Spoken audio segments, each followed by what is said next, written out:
We're almost ready. Where's Skylar? We're waiting for her. Whoop, whoop.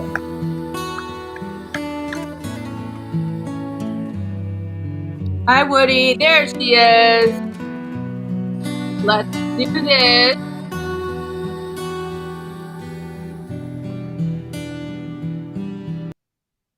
All righty.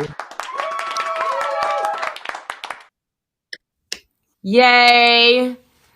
Where are you, my dear Skylar? I have to get my camera on. Get that camera on, girl. We need to see your beautiful face. Hello, hello. Yeah. Hello, hello. Hi, Woody. Hello, Thank you Woody, so much for joining being us here. again. Yeah, so amazing. Thank you so much. And we have had so many new followers this week. I'm super excited about that. Like literally out of the blue, it's been like, I don't know, 40 followers in the last week. So I'm excited about it. Right now, we're simulcasting live to Facebook, also to YouTube. So hello to anyone that's watching on Facebook and YouTube. Thank you so much for coming here. And if you're listening to us on the podcast that will be coming up, thank you so much for listening to us. This is my daughter, Skylar. She's 23. And actually, we have a fun announcement. She's in the next room with us tonight. Rooms from each other. Yeah, we are literally steps away from each other. Hi, Kristen. Welcome, welcome. Thank you so much for coming back.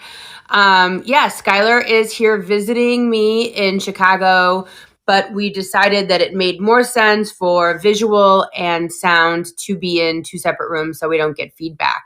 But tonight we are talking about being kind versus nice and what's the difference and why does it matter. And so I was downstairs making dinner and I said, let's get into this. And I said, let's talk about it. And she gave me like side eye. Like, I don't know the difference. Like, what is nice versus kind? Like, I don't even know if I could distinguish the two and or talk about them. And she was like, let me explain. And I was like, explain on the show. Explain on the show. So this is literally coming to you raw, but this is also a conversation that I have with clients all the time. This is a conversation I have with myself most recently, and it's a huge theme in my life because I see a very big distinction between being nice and being kind.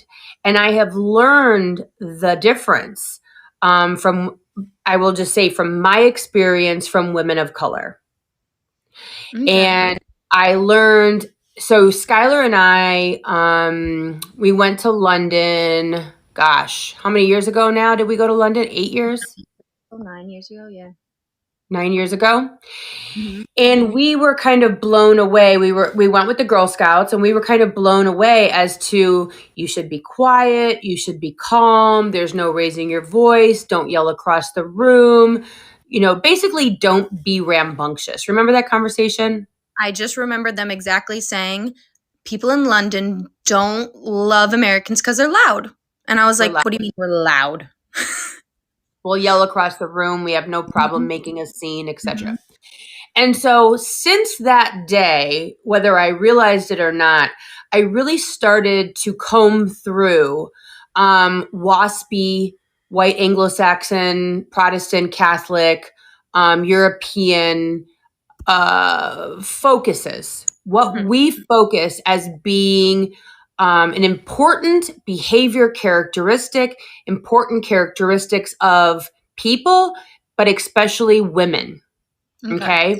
And then on social media, because I don't have a lot of women of color around me, I started to see that Black women really had a larger focus on being honest, and having those come to Jesus moments, let's talk about it on the carpet, versus being nice. Mm-hmm. And I started to really boil this back and understand that white women really hold a lot of value, white families, on being nice to the point of being murdered. Okay. Because there's been studies shown literally that a white woman will literally sit on a couch knowing full well that she could be raped or murdered in the next moment by a man in a room, and she would rather sit there and be polite and nice than run away. I mean, you can even look back at how many creepy men have come up to you in a bar and you've just kind of dealt with it and you didn't walk And away and you didn't why, say, someone get me out of here. and why is that? Or, Because okay, you a want to be nice. good relation for me is if I do have that situation, instead of just being like, goodbye, I make a whole deal of like, hey, texting my friends, come over here, save me. Like, I gotta go to the bathroom. Let me make an excuse of how to get out of this rather than just me alone. Right. Okay. So this is where I'm coming. So this is very layered. This is very detailed. So not only is it a matter of that we put ourselves in dangerous situations, but to be nice in a situation that calls for argumentative, bitchy, aggressive, violent, when we succumb to the English European nice instead of honest in your face, get the hell out of my face, right? We are actually suppressing our emotions, we're suppressing our feelings, we're suppressing our fears. So you are kind of saying that nice is more so, oh, baby, baby, and kind isn't so much the baby, baby. It's the, I'm telling my honest truth, but I'm being kind about it. That's what you're saying that distinguishes. Exactly. Okay. So I can be kind Mhm. and honest. I can be forthcoming and kind. I could say my truth in a kind way. I value kindness. I don't value being a bitch. I value kindness. But as I've moved through, I have recognized that being nice is being a liar and gaslighting myself and being a people pleaser and putting myself in very oftentimes dangerous or unwanted positions because I'm valuing, here we go, guys, to be nice is to value what someone else thinks about me more than the position that I'm in and where I'm at in that moment. Okay. Now, where do you distinguish, um, just because we're, bringing this in, the niceness? Now, how do you translate that niceness? Okay, we're nice, and now all of a sudden we're a Karen. And So no, so that goes back to kind. okay. So you can be kind. I really do believe that you can say anything that you want in the world with kindness and honesty and politeness. So I could literally say, you're hurting my feelings. I feel uncomfortable. I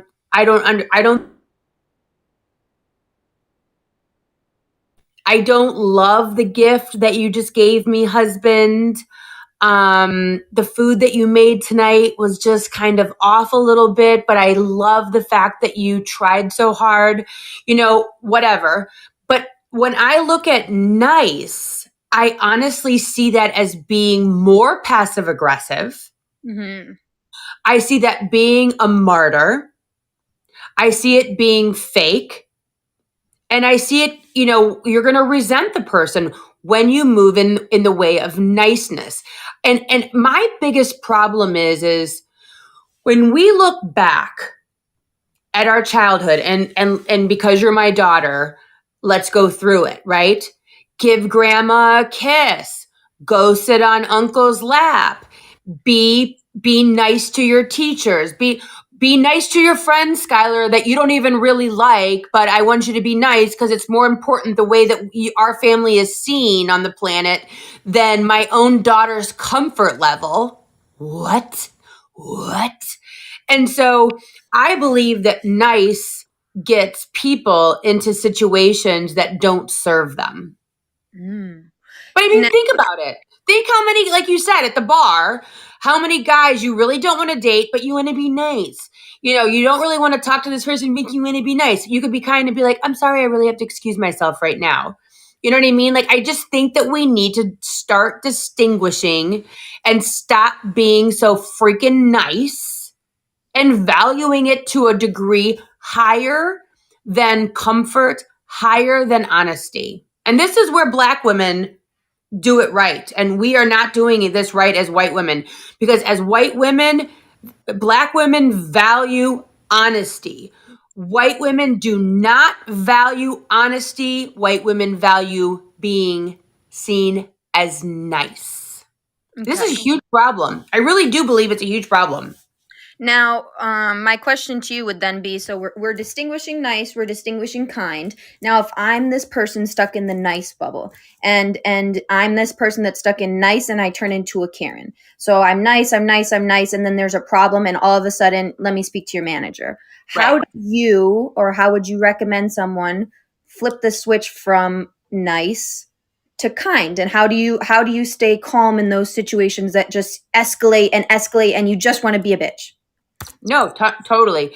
And so, but I think that's where you teeter and you wiggle yourself over, you scooch over, and you're like, look, I want to be kind here. However, for the 47th time, I need a bacon, lettuce, and tomato sandwich and not a hamburger with bacon, lettuce, and tomato on it. Clearly, we have a miscommunication here that's going on. I think that the Karen behavior is so far, and I don't want to purport, I think that's the word, the right word, using the word Karen because I have a best friend is named Karen, but I get what you're saying. Yep. I just think that we don't need to lose our minds. We don't need to scream. We don't need to act like we're being, I mean, everyone acts like they're being, I mean, it's just, I can't. But So where you can be kind without being, a Karen. Where does that place come from? Like how do you maintain that kindness all the time? You know what? Honestly, it's interesting because I feel that when you move out of nice, when you move out of the space of people pleasing and wanting to be liked above all else, and you start getting to a place of being genuine. Okay. When you start getting to a place of really being true to self and loving humans and loving yourself, when you start to get to a place where it's not about Skylar, it's not about the person at the cashier's office, it's not about the waitress, it's truly about what you want to bring to the world. Okay. Above and beyond all else, when you start to get real genuine with self, when you stop faking it and you start walking in your own shoes, maybe for the first time, I don't know, and you really start doing things only because you want to, I do believe that you bring a different quality to the conversation. You bring a different energy to Target, to Starbucks, to driving. And I think this kind of circles back to your you always say kindness of heart, and I think this was a good gladness of heart. Same thing, yeah.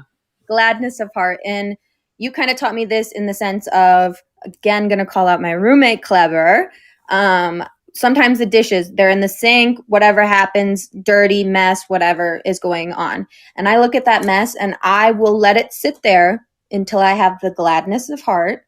And I feel love to do that. I feel like this is genuine. This is what I want to do. I want to help my roommate out. I want to be the person to put his dishes away. And then that isn't me and him coming home and me being like, oh, I did your dishes. Yeah. It's just kind of like, it was done. I feel good that it was done. And I feel good I could do that for you. And for the household, I actually had an appointment this morning with someone, and we were talking about how we are raised so often in a working class home, which most people's are living in a family where either one or both parents are working. Mm-hmm. And so the parents go off to work and then they come home and then it starts this conversation. I have been working all day. What have you done? Did you clean your room? Did you do the dishes? Did you finish your homework? Whatever. And whether we realize it or not, this is programming of my value was checked. The box was checked today at work. Where does your value lie? Okay. And this is about to grow legs. Okay. So we've learned, being in an industrialized nation, that your value is found inside of working, cleaning, keeping your place organized, accomplishments. Mm-hmm. Okay. And so the conversation that she and I were having, because she's having a hard time relaxing, I said, when you do things in your house, this is going to go back to your dishes conversation. It's going to expound on kindness, nice, people pleasing. When you find your value, when you find your nice, when you find your box checking, when you find your all of that in accomplishing things, okay? So I need to go to this well to now feel good about myself. I need to go to this place so that people see that I'm nice. When you put any value inside of a task or beauty or thinness or intelligence or ability to make money, Mm-hmm. that then becomes the line to cross, the monkey on your back, the thing to push against. Okay. It becomes your nemesis.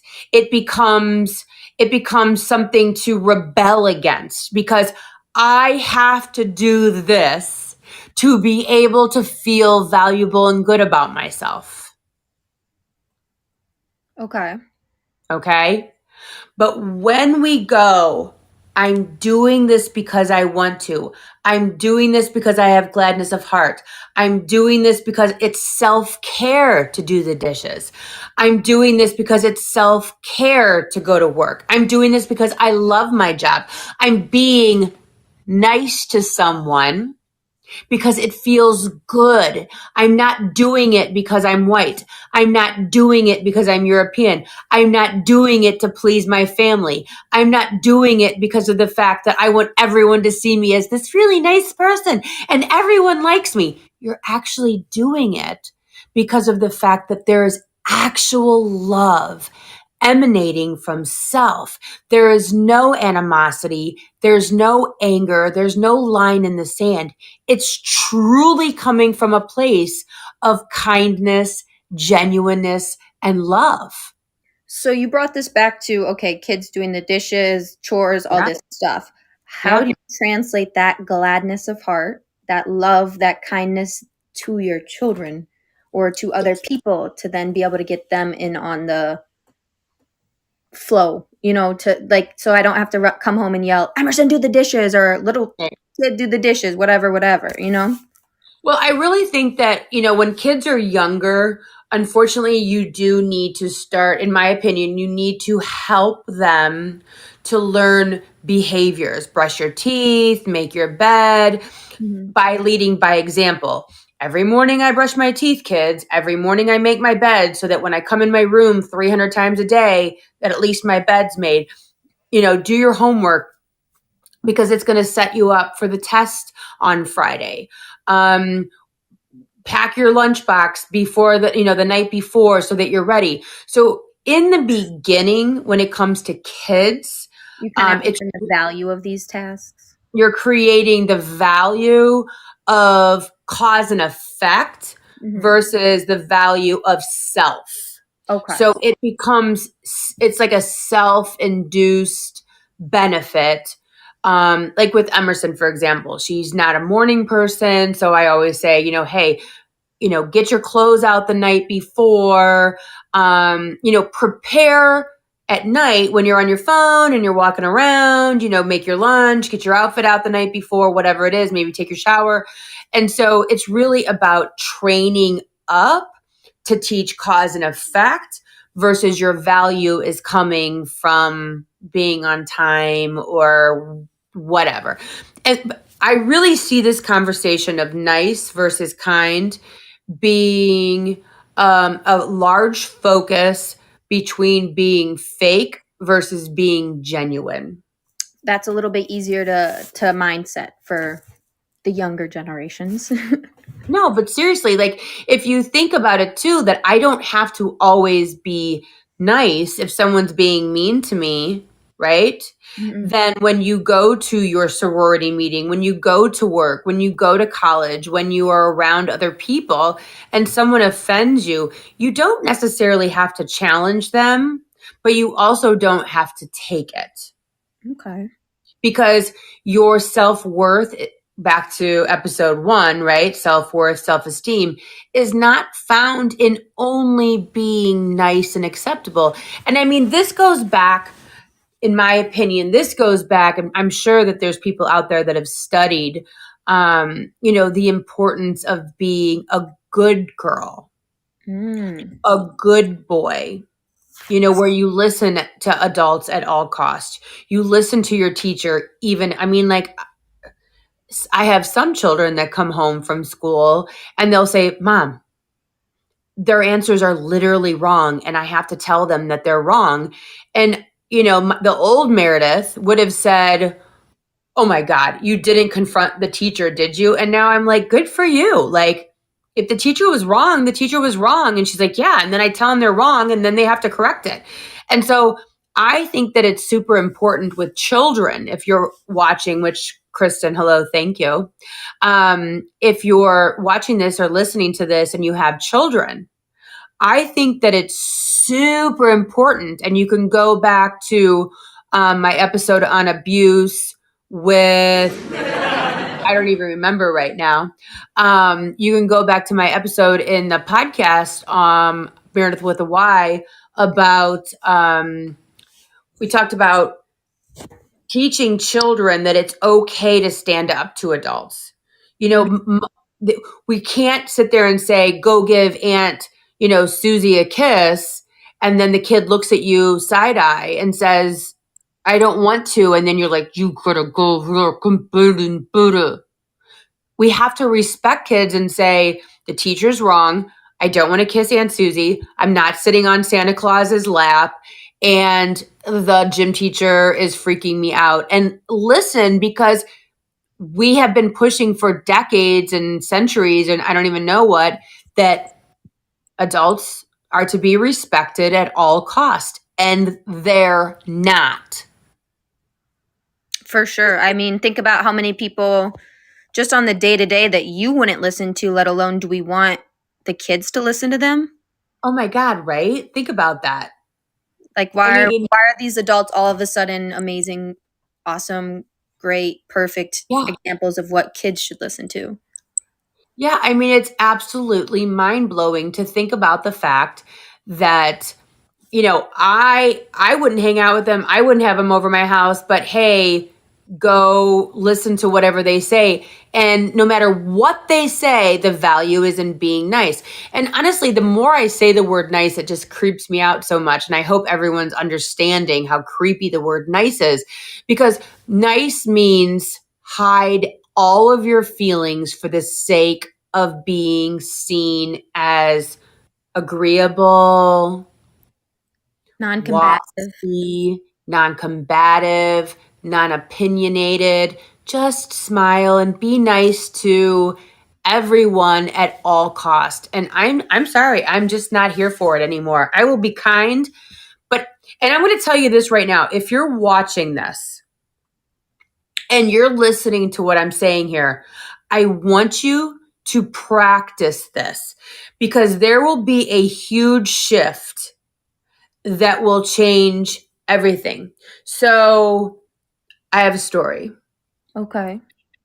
The other day we were sitting on the couch and my son Brock, who's 10, he had a bag Well, in this bag, I've been putting all of my papers for my taxes for my business. Oh, God. And Brock picked up the bag and he said, I have all of my stuff to go in this bag for like a sleepover. He was going to do something. And I gasped because I've been printing stuff out. Lord knows what was in the bag, what wasn't in the bag, where the bag was at, etc. It's been your organization file that did not need to be in your mind. Yeah. And I've just been stuffing, right? It just is stuffing in there to go to the bookkeeper, which I've since fired. And so I go, oh my God, my stuff's in there. Okay. And Jim had just looked in the bag to see what it was there and why it was there. And Jim goes, no, your stuff is not. This is a good story, so stick with me. We got in the largest fight in 17 years. Just right. And I go, yeah, it is. Because I know I put all my stuff in the Fabletics bag. You've been looking at this bag for months. Right. But he knows that he just looked in the Fabletics bag and only saw PlayStation controllers and whatever to go to our friend's house. And I go, yeah, it is. And he's like, no, it's not. And he got like indignant about it, which he never does. Right. Exactly. You make a face, right? Right. Jim doesn't get indignant about anything, right? And I go, are you like drinking or something? Because he was so focused about it. And I'm like, this is the dumbest conversation I've ever had with my husband. Which, mind you, I had been drinking. However, I still knew that my shit was in the Fabletics bag. And so I was just like, what is going on here? Right. And so he got like really mad at me. And so I end up sleeping half the night on the couch because of the fact that then it's uncomfortable and I'm not really sleeping and I could barely sleep in my bed anyway. So I have to go to bed. So we don't talk the next day. This is how mad I am because I'm like, you're a crazy person. So I said 2 days later, I'm like, look, we have to have a conversation about the other night because now we're talking, but I'm still being a cool, cold bitch. And he's like, okay, so we're back in Lido Lounge. That's my like seating area in my house. And he starts talking. And so this is the point of the conversation. I said, you have two choices. Two sausages. Two choices. You can either tell me that you want me to be nice and agree with you, even though I know it's a lie. Or you can think I'm a bad bitch for coming after you and telling you that you're wrong and owning my shit and being real. This goes back to your Karen conversation. So you either want me to be nice, gaslight myself, and lie for the sake of being nice and making you comfortable. Or you're going to have to deal with the fact that you were wrong and that's all there is to it, but at least we're being honest. And in that moment, he had no words because of the fact, not that he's a bad person, but because of the fact that I was like, look, either you want me to be honest with my mom, my dad, my brother, my sister, the world around me, my friends, my family, but that person is now going to come to you too. Either you want me to be an honest person or you want me to lie and be nice. Now, do you think that there was maybe, so this whole situation, you were honest, you were not nice, you told your truth, you did what you had to do, but it still kind of led that fight. Looking back on it, do you think that maybe there wasn't the kindness there and how you said it? Like, what do you think the unassociation with was that? Or you think there was just a dropping shock of, oh, she's actually being honest and not nice? Like, what do you think Well, honestly, you know what it was? I mean, there's a part of me that said I could have, again, the 11th, like the next day, right? Not like 3 glasses of wine in. Logic would have said, walk over there, grab the stuff, pull out my paperwork, which was there the next day, and just say, what are you talking about? Like, you're the craziest person I've ever seen. But there was another part of me that really understood that it was okay for me to not be nice. Okay. That I wasn't being a lunatic and being like F you, I wasn't calling names. I was not being rude. I was not being hateful. I didn't call names, but I also wasn't going to back down from my truth. I wasn't going to make myself small so that I make everyone around me comfortable. And I think as women, we make ourselves small, and men, Woody, and anyone else that's listening and watching right now, and men, we make ourselves small so that everyone around us is comfortable. Because when I say something like, I'm going to be a famous talk show host, someone in the room might be like, oh, well, who does she think she is? What is she like? So we make ourselves small, we dumb ourselves down, we make ourselves less than so that everyone blends. And in that moment, when Jim and I got in the fight, my husband and I got in that fight, which like we really weren't yelling or anything. It's not like we were throwing things, but I was not backing down. Right. It's like not our norm. Right. I felt empowered Mm. to value honesty over making Jim comfortable, over appearing agreeable, over appearing, nice or not causing problems. And think how often I've gotten myself I've gotten myself in some very sticky situations because I have valued not being that girl or not being a girl that causes problems. And because of not being that girl or wanting to be seen as the troublemaker, Mm-hmm. I have really many times in my life not filed charges, not gone to HR, not screamed at somebody at a party, not called a friend out at a bar and said this is happening because I wanted to be a good girl. I wanted to be one of the guys. I wanted to be agreeable. Think how many girls that you've seen in your days. Just, I mean, to even put this out there, like the amount of times I live in Fort Lauderdale, go out in Fort Lauderdale, the dropping amount of times that men touch you in the club is a lot.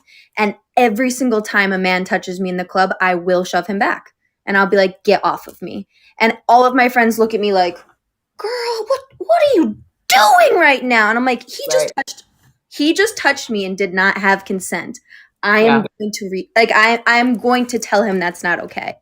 And it's like, how come it's seen as, what are you doing, Skylar, the female who just touched appropriately? What are you doing? What are you doing? What is he doing? What is the person, you know what I mean by that? Like, it's very one-sided on that. But I'm going to take this a little further, and I love where you're headed with this. I'm going to take this even further. If you look at, and I'm generalizing here with white and black, and I'm okay with that. I feel very comfortable in this conversation because I just do feel comfortable in this conversation. If you look at a black woman, if she, or you, but primarily a black woman or a Puerto Rican woman, okay, because they're honest to the core too, to a fault, right? To honesty. If a man were to go behind a black woman or a Puerto Rican woman and do how they do at the club, grab the waist and wiggle on by and their privates touch the back of your butt. You know the drill. We've all had, American Social down in Fort Lauderdale. That's the drill, right? Right. And so a black woman or a Puerto Rican woman would call their shit out.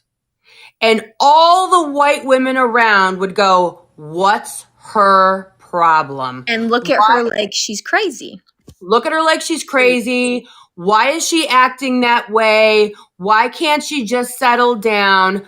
And this is just being honest. This is the way white women roll. We don't, as a rule, in the past, hopefully moving forward after this conversation, we stop. But as a rule, white women find it easier, and I'm generalizing, so don't come for me. I don't care. I'm almost 50, so people that are around my age, we've all been raised the same freaking way. But we look at women who are causing a stink as being troublemakers, causing a ruckus, etc.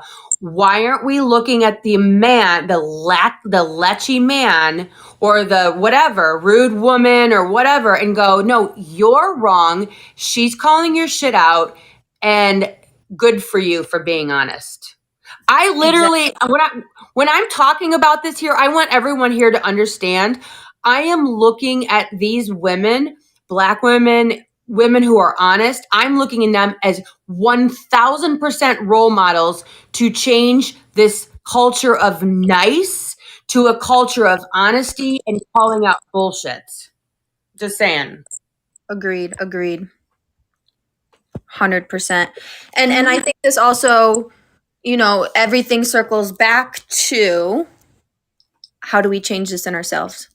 Where do you get that? Where do you get that oomph? Where do you get that oomph? Yeah, so for me, it's really been understanding the difference. It's really been about saying, I'm done being nice to everyone at my demise. I'm done being nice at the expense of my happiness, my comfort, my safety. I'm done being nice at the cost of me knowing myself, me trusting myself. Mhm. I had a situation, and this is true. When I was about, I would say 20 years old, I fell asleep at a friend's house, a male friend's house on his couch. And I woke up to being accosted by a male friend, not the same guy's house, but a male friend. I pretended to sleep at the beginning, and I never told on the person. And this was a profound situation because I didn't want to be that girl who caused problems. And the thing of it is if we continue to push the culture of nice women and nice boys and girls, we are continuing the rape culture. And it's crazy that you say this because that was almost 30 years ago, and my friend had the exact same situation at 2 a.m. texting me, "This man is touching me and I don't know how to move. I'm at a party, don't know what to do because I don't like drama." Because I would rather lay here and be a nice girl who doesn't cause problems than be honest and stand up and go, what in the actual F is going on here? You're a piece of shit. I'm out. So our niceness, our European waspy ass bullshit nice that our families raised us to be liars, is actually we are taking part in a rape culture where we are actually putting men's desires or females desires above being real and honest and in your face and calling shit out and calling a spade a spade. We have got to stop being nice. You are gaslighting yourself, you're gaslighting your feelings, and it is causing nothing but problems for everybody, men and women, our whole society, our children especially. So I'd like to talk on the switch of all these people out here are probably like, well, now what the hell is going to happen when I become kind? And I had this switch. I switched from nice, people pleaser, Skylar Shagvac is a good person, to kind. And I would just like to, for the people that are maybe nervous, that don't really know what this transition is going to look like, I can tell you every single one of my friends will come for me for advice. They will come to me for, like, if they're asking an honest question, and I literally will say my response, and they'll go, yeah, Skylar wouldn't bullshit you. Yeah, Skylar would say it how it is. Skylar does not want to hurt your feelings. She'd rather tell you, hey, you look like absolute trash right now, than let you walk out of the house. Yeah. So I would rather say, hey, maybe that hurt my feelings, or maybe that wasn't nice, or I don't want to do that. Yeah. So when that happens, when you're in this switch of, okay, Honesty. Skylar's gonna tell you how it is. Skylar's gonna maybe say it in a nice way. I'm gonna be kind, maybe not. Be kind. Yeah. You're gonna lose friends, but you're also gonna gain some really awesome ones. Because you're gonna lose the people who were fake with you and that you were Exactly. fake with. And you're gonna Exactly. lose, and it's gonna be shocking. It's gonna be hard. And maybe not. Maybe you're already surrounded by a ton of genuine people. Yeah. But for me at least, it was so shocking to be like, but I'm literally telling you my truth. Like I'm asking you to treat me in a way that I'm asking to be treated. Like if I don't want to go to the event, if I don't want to go to the function, if I want to do Yeah. this, that, A, B, C, D, X, Y, I'm going to Yes. tell you exactly what I want, and people will fall away for you doing so. You know And what else? okay. When you're talking about this, you know what I'm seeing, Skylar? I love that so much. What I'm seeing when you're in my mind, when you're talking about this, is when you move out of nice, you Mhm. stop hanging out and doing things for the sake of others. You don't make the dinner, you don't have the parties, you don't say yes to making cookies, you don't volunteer at the PTO, you don't go out when you don't want to. You don't force yourself to do anything, be involved with anyone just for the sake of an outward appearance. Being nice is falling in line with outward appearances at all cost. And you lose the credibility of, is Skylar Shagvac, is Meredith Willits, is whomever going to be honest, or are they Yeah, going to be nice? Are yeah, they going to like? I'm literally afraid to invite some of my friends some places because I'm like, are they actually going to want to go, or are they just going to come because like they're being nice? right. Like you can't have that. Like it's too difficult. Right. And honestly, when your vibration, when your frequency shifts to a place of honesty, to a place of being true, to a place of being genuine, you will then start attracting those same types of people. And that's the beauty. When you level up out of a facade, out of fake, out of being nice, and you level up to, I'm showing up exactly the way I am, even parts of you will fall away. You Mm-hmm. stop pretending with the clothes. You want to be comfortable. You stop wearing and doing and seeing, and your job changes and your people changes and your friend change because you finally start showing up at all cost. Mm-hmm. You show up at all costs, whether people like you or not. You understand that if you lie, if you fake it one more time, you'll die. That a part of you will break, a part of you will die inside because it's more important for you to be genuine and honest and real and kind and loving than being nice and being a people pleaser and being fake for the world to see someone that doesn't even exist. And literally, Skylar, you can attest to this. Once you make this shift, there's no going back.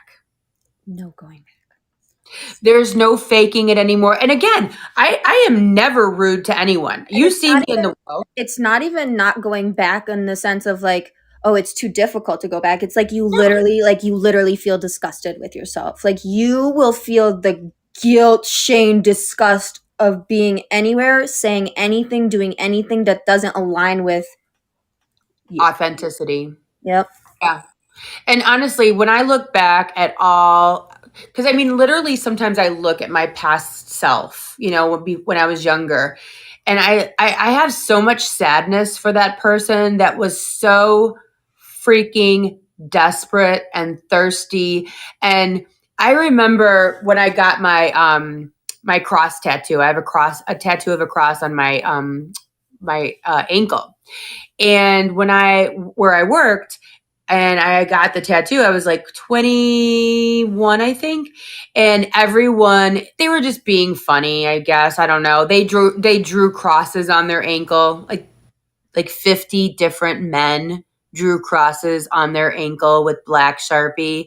Um, and I remember sometimes I laughed with people that were laughing at me. And I didn't want to be that girl and say, you know what, you're really hurting my feelings. And that's something I've learned in the last couple weeks is saying, you're making me feel really sad. Is that your intention? And I think that this is a really great way to move from being nice to being kind and authentic and being able to confront people in a nice way where you're still heard. You don't need to go all the way to atomic. You don't need to go all the way to aggressive. You don't need to go all the way to the dreaded word Karen because you can really lean into it. Because I look back and I wonder if I would have said to those men when I was 20, you're really making me feel insecure. Is that your intention? Mm. You know, and I wonder what they would have said back then. Instead, I allowed 50 men over the age of 30 to laugh at a 20-year-old girl, and I was nice. And I look back at that, and a part of me had to die inside to allow people to treat me so poorly. And that's why I don't want women or men to continue to be nice, because when you're nice, a part of you dies. I really believe that, because you have to shut down self to allow yourself to be nice in a situation that does not deserve it. That's good shit right there. Period. Period. So I don't know, Sandra, thank you so much for coming. Kristen, I don't know if Woody's still here. If anyone wants to come up on stage or has a question or a comment, this is the time. I mean, it's 7:47 Central Standard, so we would love to hear from you. If you guys have anything to say or any situation that you've had where you've really quieted self to just, succumb to being nice. We don't have Kleber here tonight. He usually jumps on stage first, so just let us all have it. I feel like I did a really good job of asking all the questions anyone could ask, though. I think so. I mean, I think that you nailed it. I think that we had a great conversation. I hope that people turn the steering wheel. I know a lot of people listen to this on replay and watch it on replay, which is great. I think this has been. Did it go where you thought it was going to go? When we were making dinner tonight? No, I was there was no thoughts of where this conversation was going, because I was like, what the hell is a nice versus kind? I have no clue what that means, because I'm pretty sure they're the same word. But now do you see the difference? Now I see the difference. Now I see the yuck behind nice, and I see the love behind kind. And it really just kind of puts that step forward into continuing. Yes. And being true to yourself, knowing your worth. You know what? Yeah, and you know what? I think that's so important, Skylar, with our conversations that we're having here, is I really just want to inspire thought. I want to inspire people to really pay attention to what they're doing, because when we are programmed from birth, from society, our parents, church, school, friends, family, social media, news, etc., when we are programmed by all of those things, we don't think anything of it. All the movies, we watch women sit on a couch and be murdered by a mass murderer on a movie, and we're like, yeah, makes sense. I mean, I was watching a movie or a TV show the other day with Jim, and I was like, wow, this is so not okay with what I'm seeing here. You know, it was just like it was not very a woman forward show. And we don't realize that that programming actually seeps in. So Mhm. I really hope with our discussions here, with our conversations that we're having, that we really start to just kind of break through the cracks of the patriarchy, the programming, the church, the school, whatever, of being nice, the European focus of being nice at all costs. I hope that we at least cause pause Mhm. to people out there to to stand up for themselves and to value self and honesty and speaking up for self above anything else. That's really my goal here today. Absolute. You said it, queen. Absolute queen. We love the teaching lessons. We love the everything about it. Well, I just want to thank you, Skylar, so much for being here tonight. This has been super fun, even though you're in the next room. But if you would have been in the room with me, you would have had feedback. So we had to separate, for an hour today. But thank you so much for everyone that showed up tonight. Thank you for everyone that's watching on the simulcast, on the other locations. Thank you so much for the hearts. Thank you for everyone that's listening on the podcast. This will be reproduced on the podcast because this is such great content. But yeah, thanks everyone. And we will be back here. I actually think that, I'm not sure if it's next week or the week after that. We're going to be on a Wednesday, but I will send that out to everybody. But thank you so much for coming, Skylar. I appreciate it. Thanks all for being in the audience.